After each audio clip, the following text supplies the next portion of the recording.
ಕಳೆದ 6 ವರ್ಷದಿಂದ ಹೋಗೋಕ್ಕಾಗಿರಲಿಲ್ಲ. ಈ ವರ್ಷ ಬೈಕಲ್ಲಿ ಹೋಗ್ತಾ ಇದ್ದೀವಿ. ತಮಿಳ್ನಾಡು ಎಂಟ್ರಿ. ಸ್ವಾಮಿ ಶರಣಂ. ಸ್ವಾಮಿ ರೈಟ್ ಹೋಗ್ಬಿಡೋಣ ಬನ್ನಿ. ಇಲ್ಲಿ ಪಳನಿಗೆ ಓಡ್ತಾ ಇದೀವಿ ಸ್ವಾಮಿ. ಎರುಮೆಲೆಗೆ ಓಡ್ತಾ ಇದೀವಿ. ಎರುಮೆಲೆ ಇಲ್ಲಿಂದ 190 ಕಿಲೋಮೀಟರ್ಸ್ ಇದೆ ಸ್ವಾಮಿ. ಓ ಬಂದ್ವಿ Kumily. Welcome to Kumily. Shri Dharmashastra temple. ಸ್ವಾಮಿ ಶರಣಮಯ್ಯಪ್ಪ ಕಾಪಾಡ ತಂದೆ. ಎರುಮಲೆಗೆ ಬಂದು ಊಟ ಮಾಡಿದ್ವಿ. ಅಲ್ಲಿಂದ ಶಬರಿಮಲೆಗೆ ಪಂಪಾಗಿ ಹೋಗ್ಬೇಕು.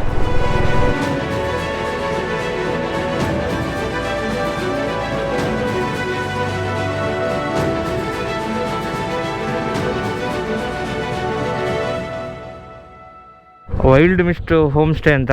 ಇಲ್ಲಿ ಬಂದು ಈಗ ಲಗೇಜ್ ಎಲ್ಲ ಇಟ್ವಿ. ಸಮಯ ಈಗ 4:30. ಪಂಪಾಗಿ ಹೋಗ್ತಾ ಇದೀವಿ. ಆರಾಮಾಗಿ ಬನ್ನಿ. ನಿಧಾನ. ಆಕ್ಚುಲಿ ಸ್ವಾಮಿ ಇವಾಗ ನಾವೇನು ಶಬರಿಮಲೆಗೆ ಹೋಗ್ತಾ ಇದೀವಲ್ವಾ, 2 ಸತಿ ಬೆಂಕಿ ಅವಘಡ ಆಗಿತ್ತು ಸ್ವಾಮಿ ಶಬರಿಮಲೆಯಲ್ಲಿ. ಗೊತ್ತಾ ನಿಮ್ಗೆ ಏನು ಅಂತ? ಏನು ಅಂದ್ರೆ 1902ರಲ್ಲಿ ಒಂದ್ಸತಿ ಬೆಂಕಿ ಅವಘಡ ಆಗಿತ್ತು. 1950ರಲ್ಲಿ ಒಂದ್ಸತಿ ಬೆಂಕಿ ಅವಘಡ ಆಗಿತ್ತು. 1902 ಅಂದ್ರೆ ಆಲ್ಮೋಸ್ಟ್ 120 ವರ್ಷಗಳ ಹಿಂದೆ ಸ್ವಾಮಿ. ಸೊ 120 ವರ್ಷ ಹಿಂದೆ ಮೇಲ್ಶಾಂತಿಗಳು ಪೂಜೆ ಮಾಡಿ ಮಕರ ಸಂಕ್ರಾಂತಿ ಟೈಮಲ್ಲಿ ಪೂಜೆ ಮಾಡ್ಬೇಕಾದ್ರೆ ಅವಾಗ ಗುಡಿಸಲು ಇತ್ತಂತೆ.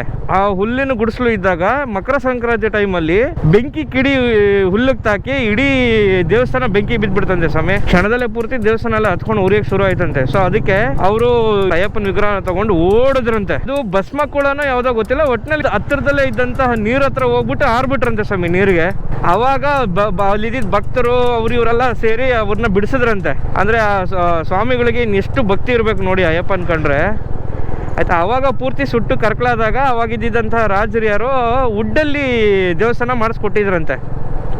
1902 ಕತೆ ಇದು. ಇನ್ನ ಒಂದು 1950ಯಲ್ಲಿ ಸ್ವಾಮಿ ಅದ ಸಂಕ್ರಾಂತಿಗೆ ಮುಗಿಸ್ಕೊಂಡು ಹೋಗಿದ್ರಂತೆ.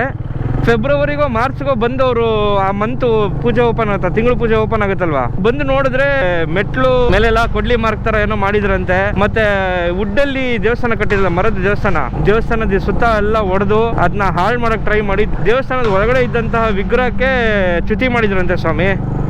ಅವಾಗ ಇಮಿಡಿಯೇಟಾಗಿ ಕಂಪ್ಲೇಂಟ್ ಮಾಡಿದ್ದಾರೆ ಅವರು, ಪೊಲೀಸ್ ಸ್ಟೇಷನ್ ಅವರು ಕಂಪ್ಲೇಂಟ್ ಮಾಡಿ ಈ ಥರ ಹಿಂಗೆಲ್ಲ ಆಗಿ ಪೊಲೀಸ್ ಅವರೆಲ್ಲ ಹೋಗಿ ಇನ್ವೆಸ್ಟಿಗೇಷನ್ ಮಾಡಿದ್ದಾರೆ. ಶಬರಿಮಲಾ ಆರ್ಸನ್ ಕೇಸ್ ಅಂತ 1950. ಇವಾಗಲೂ ಒಂಥರ ಮಿಸ್ಟೀರಿಯಸ್ ಕೇಸ್ ಅಂದರೆ ನಂಬಕ್ಕಾಗಲ್ಲ ಸ್ವಾಮಿ. ಏನಿದೆ ಕೈ ಕಾಲು ಹತ್ರ ಎಲ್ಲ ಹೊಡೆದಿರೋ ಮಾರ್ಕ್ಗಳಿತ್ತಂತೆ, ಕೊಡ್ಲಿಂದ ದೇವ್ರು ಹೊಡೆದಿರೋ ಮಾರ್ಕ್ಗಳು.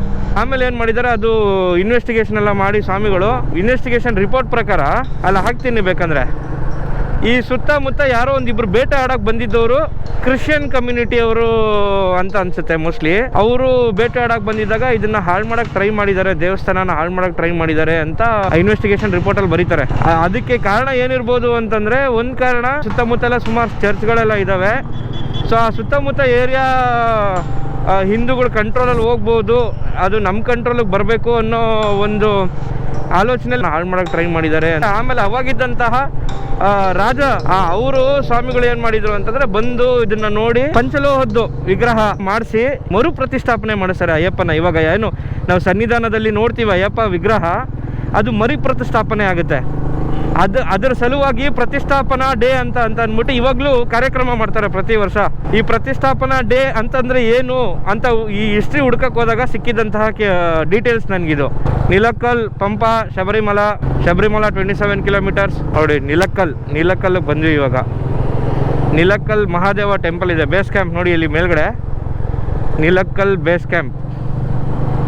ಈ ನಮ್ಮ ಓನ್ ವೆಹಿಕಲ್ ಬಂದರೆ ಸ್ವಾಮಿ ನಾವು ಇಲ್ಲೇ ಬಿಡಬೇಕು, ಮುಂದೆ ಹೋಗಿ ರೈಟ್ ಸೈಡ್ ಹಾಕ್ಬಿಡ್ಬೇಕು, ಡ್ರಾಪ್ ಮಾಡ್ಕೊಂಡು ಬಂದ್ಬಿಡ್ಬೇಕು ಆಯ್ತಾ. ಇಲ್ಲಿ ನೋಡಿ ಇಲ್ಲಿ ನಿಲಕ್ಕಲ್ ಮಹಾದೇವ ಟೆಂಪಲ್ ಒಂದಿದೆ ರೈಟ್ ಸೈಡಲ್ಲಿ. ಒಳಗಡೆ ಓನ್ ವೆಹಿಕಲ್ ಎಲ್ಲ ಇಲ್ಲೇ ಪಾರ್ಕಿಂಗ್ ಸ್ವಾಮಿ.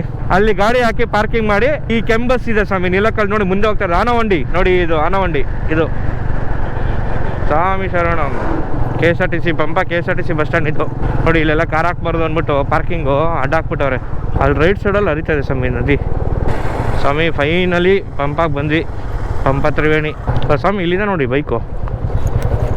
ಓ ಜಾಗನೇ ಇಲ್ಲ ಸ್ವಾಮಿ. ಅಡ್ಜಸ್ಟ್ ಮಾಡೋಣ ಬನ್ನಿ ಸ್ವಾಮಿ ಇಲ್ಲೇ ಬೈಕ್ನ.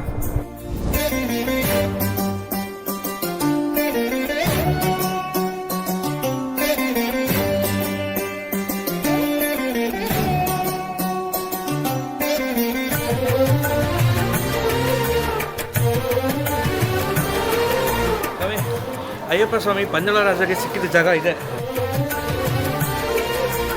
ಇದು. ಕನಿಮುಲ್ಲ ಗಣಪತಿ ಭಗವಾನ್ ಅಂತ ಗಣೇಶನ ದೇವಸ್ಥಾನ. ಪಂಪದಲ್ಲಿ ಸ್ನಾನ ಮಾಡಿ ಬಂದು ಗಣೇಶನ ದರ್ಶನ ಮಾಡಿ ಕಾಯಿ ಹೊಡೆದು ಹೋಗ್ಬೇಕು ಸ್ವಾಮಿ.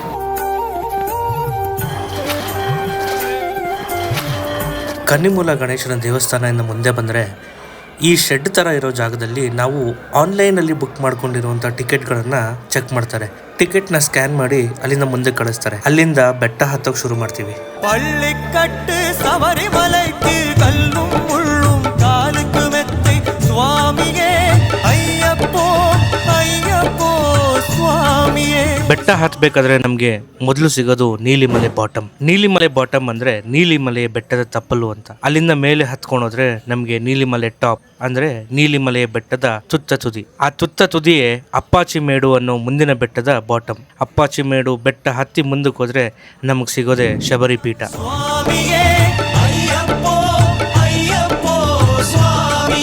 ಶಬರಿ ಪೀಠದಲ್ಲಿ ಮೊದಲನೇ ಬಾರಿ ಬಂದಿರುವಂತ ಸ್ವಾಮಿಗಳೆಲ್ಲ ಅವರು ತಂದಿರುವಂತ ಅಂಬು ಅಂದ್ರೆ ಬಾಣವನ್ನ ಚುಚ್ಚಿ ಅಲ್ಲಿಂದ ಮುನ್ನಡಿತಾರೆ. ಇಲ್ಲಿ ಒಂದು ಪ್ರತೀತಿ ಇದೆ. ಪ್ರತಿ ವರ್ಷ ಅಯ್ಯಪ್ಪ ಸ್ವಾಮಿ ಆನೆ ಮೇಲೆ ಸನ್ನಿಧಾನದಿಂದ ಪಂಪಗೆ ಬರೋ ದಾರಿಯಲ್ಲಿ ಈ ಶಬರಿ ಪೀಠಕ್ಕೆ ಬಂದು ಭೇಟಿ ಕೊಟ್ಟು ಹೋಗ್ತಾರೆ. ಯಾವ ವರ್ಷ ಕನ್ನಿ ಸ್ವಾಮಿಗಳು ನನ್ನ ಬೆಟ್ಟಕ್ಕೆ ಬರೋದಿಲ್ವೋ ಆ ವರ್ಷ ನಾನು ನಿನ್ನ ಮದುವೆ ಆಗ್ತೀನಿ ಅಂತ ಅಯ್ಯಪ್ಪ ಸ್ವಾಮಿ ಮಾಳಿಗಾಪುರ ತಮ್ಮನಿಗೆ ಒಂದು ಮಾತು ಕೊಟ್ಟಿರ್ತಾರೆ. ಅದರ ಪ್ರತೀಕವಾಗಿ ನಾವು ಇಲ್ಲಿ ಕನ್ನಿ ಸ್ವಾಮಿಗಳು ಚುಚ್ಚುವಂತ ಬಾಣವನ್ನ ನೋಡಬಹುದು.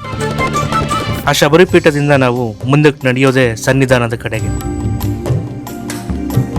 ಸನ್ನಿಧಾನಕ್ಕೆ ನಾವು ಹತ್ರ ಆಗ್ತಾ ಇದ್ದಂಗೆನೆ ನಮಗೆ ಒಂದು ದೊಡ್ಡ ಕ್ಯೂ ನಿಂತಿರೋದು ಕಣ್ಣಿಗೆ ಬಿತ್ತು. ನಾವು ಮಾಲೆ ಹಾಕಿದ್ರಿಂದ ನಾವು ಕ್ಯೂ ಅಲ್ಲೇ ನಿಂತ್ಕೊಂಡ್ವಿ. ರಾಕೇಶ್ ಸ್ವಾಮಿಗಳು ಮಾಲೆ ಹಾಕದೇ ಇದ್ದಿದ್ರಿಂದ ಅವರು ಸಿವಿಲ್ ದರ್ಶನಕ್ಕೆ ಅಂತ ಹೋದ್ರು. ಕ್ಯಾಮ್ರಾ ಅವ್ರ ಕೈಯಲ್ಲಿ ಕೊಟ್ಟು ನಾವು ಕ್ಯೂ ಅಲ್ಲಿ ನಿಂತ್ಕೊಂಡ್ವಿ. ನಾನೀಗ ಸಿವಿಲ್ ಡ್ರೆಸ್ ಅಲ್ಲಿ ಇರೋದ್ರಿಂದ ಡೈರೆಕ್ಟ್ ಆಗಿ ದರ್ಶನಕ್ಕೆ ಹೋಗ್ತಾ ಇದ್ದೀನಿ. ಬಟ್ ಮಾಲೆ ಹಾಕಿರೋರು ತುಂಬ ಕಷ್ಟ ಆಗುತ್ತೆ. ಅಂದರೆ ಮೀನ್ಸ್ ಜಾಸ್ತಿ ಜನ ಇದ್ದಾರೆ, ಸಾಕಷ್ಟು ಜನ ಇದ್ದಾರೆ.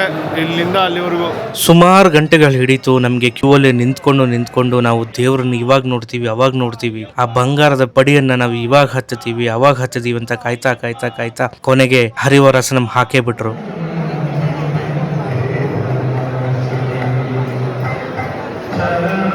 ಅವತ್ ನೈಟ್ ಎಲ್ಲ ನಾವು ಕ್ಯೂ ಅಲ್ಲಿ ನಿಂತು ಕಾದು ಮರುದಿನ ಬೆಳಗ್ಗೆ ಸುಪ್ರಭಾತ ಸೇವೆ ಟೈಮ್ಗೆ ನಮ್ಗೆ ದರ್ಶನ ಆಯ್ತು. 18 ಬಡಿ ಮೀದು ಏರಿಡುವ ಅದನ್ನ ವಿವರಿಸೋಕೆ 2 ಪದಗಳು ಸಾಲ್ತಾ ಇಲ್ಲ. ಅವನೇ ಸರನಡೆಯುವ ಕಂಪ್ಲೀಟ್ ಆಗಿ ದೇವರಲ್ಲಿ ಶರಣಾಗ್ಬಿಟ್ವಿ ನಾವು. ಅಷ್ಟು ಅದ್ಭುತವಾಗಿರುವಂತ ದರ್ಶನ ಆಯ್ತು. ಇಷ್ಟೊತ್ತು ಕಷ್ಟಪಟ್ಟು ಸುಮಾರು ಒಂದು 10-11 ಗಂಟೆ ಕ್ಯೂ ಅಲ್ಲಿ ನಿಂತ್ಕೊಂಡು ನಮಗೆ ಸುಸ್ತಾಗಿದ್ರು ಕೂಡ ದೇವರನ್ನ ನೋಡಿದ ಆ ಒಂದು ಕ್ಷಣ ಎಲ್ಲವೂ ಮರೆತೋಯ್ತು.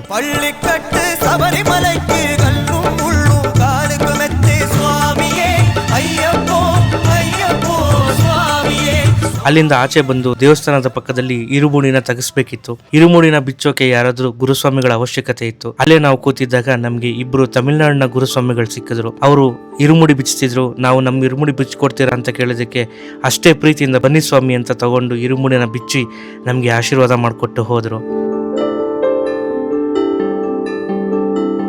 ಒಳ್ಳೆ ದರ್ಶನ ಆಗಿ ಇರುಮುಡಿ ಎಲ್ಲ ಬಿಚ್ಚಿ ಸನ್ನಿಧಾನದಲ್ಲಿ ಅಷ್ಟು ಒಂದು ಒಳ್ಳೆ ಸಮಯ ಕಳೆದು ಕೊನೆಗೆ ನಮ್ಮ ಪ್ರಯಾಣ ನಾವು ವಾಪಸ್ ಹಿಂದಿರುಗಕ್ಕೆ ಶುರು ಮಾಡಿದ್ವಿ. ನಿಜ ಹೇಳಬೇಕು ಅಂತಂದ್ರೆ ಅಲ್ಲಿಂದ ವಾಪಸ್ ಆಗಕ್ಕೆ ಮನಸ್ಸೇ ಆಗ್ಲಿಲ್ಲ. ಪಡಿ ಮುಂದೆ ಸೈಡಲ್ಲಿ ನಿಂತ್ಕೊಂಡು ತುಂಬಾ ಹೊತ್ತು ಟೈಮ್ ಸ್ಪೆಂಡ್ ಮಾಡಿದ್ವಿ. ಅಗ್ನಿಕುಂಡ ಹತ್ರ ನಿಂತ್ಕೊಂಡು ಒಂದಷ್ಟು ಟೈಮ್ ಸ್ಪೆಂಡ್ ಮಾಡಿದ್ವಿ. ನೈಟ್ ಎಲ್ಲ ನಿದ್ದೆ ಇಲ್ಲದೆ ಇದ್ದಿದ್ದ ಕಾರಣದಿಂದ ಬೆಟ್ಟ ಇಳಿಬೇಕಾದ್ರೆ ಸ್ವಲ್ಪ ಸುಸ್ತಾಗ್ತಿತ್ತು. ಅದಕ್ಕೆ ಇಲ್ಲಿಂದ ಮುಂದಕ್ಕೆ ಯಾವುದೂ ವಿಡಿಯೋ ಮಾಡೋಕ್ಕೆ ಆಗಲಿಲ್ಲ. ನಾವು ಬೆಟ್ಟ ಇಳಿದು ಬಂದು ಪಂಪದಲ್ಲಿ ನಮ್ಮ ಗಾಡಿ ತಗೊಂಡು ರೂಮಿಗೆ ಬಂದು ಅಲ್ಲಿ ಚೆಕ್ಔಟ್ ಮಾಡಿಕೊಂಡು ಅಲ್ಲಿಂದ ನಾವು ಅವತ್ತೇ ತಿರುವನಂತಪುರಂ ಕಡೆಗೆ ಗಾಡಿ ಓಡಿಸೋಕೆ ಶುರು ಮಾಡಿದ್ವಿ.